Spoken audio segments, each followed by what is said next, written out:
amoureux fou d'une belette, un hérisson le lui déclare.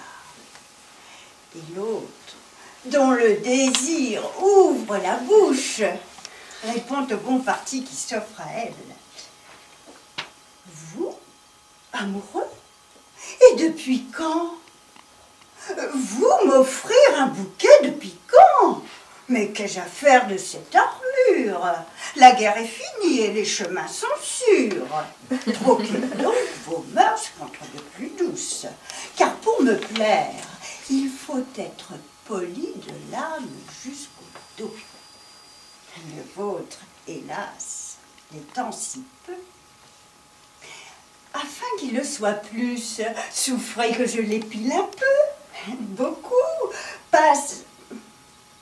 Mais souffrir passionnément, n'est-ce pas trop pour la chétive bête que vous êtes? M'arracher jusqu'au sang, ce poil qui vous déplaît ne saurait m'arracher de plainte pour autant, répond-il, fier comme un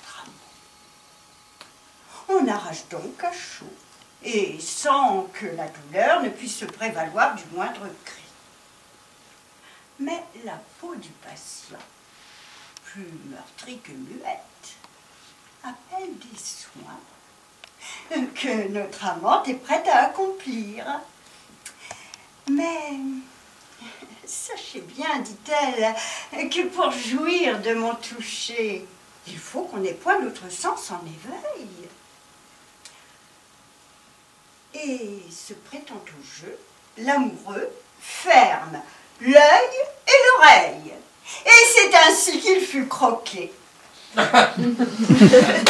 Toute chair est meilleure quand elle a bien souffert. Et rien ne fut perdu à ce festin de noces, car même les piquants firent office de cure-dents.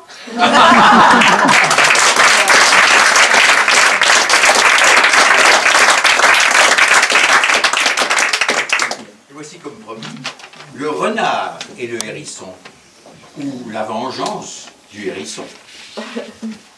Certes, la cruauté de ton cuir, dit le renard au hérisson, n'est point sans te donner fière allure, mais ne permet d'embrassade entre nous qu'au prix de profondes piqûres. Et faire ainsi obstacle aux soins de l'amitié, mais d'autant plus odieux, que sous ton cuir à clous bat un cœur tendre, tout comme le mien. Aussi, que ne rends-tu au fourrier ta tenue militaire pour que je puisse enfin te donner l'accolade?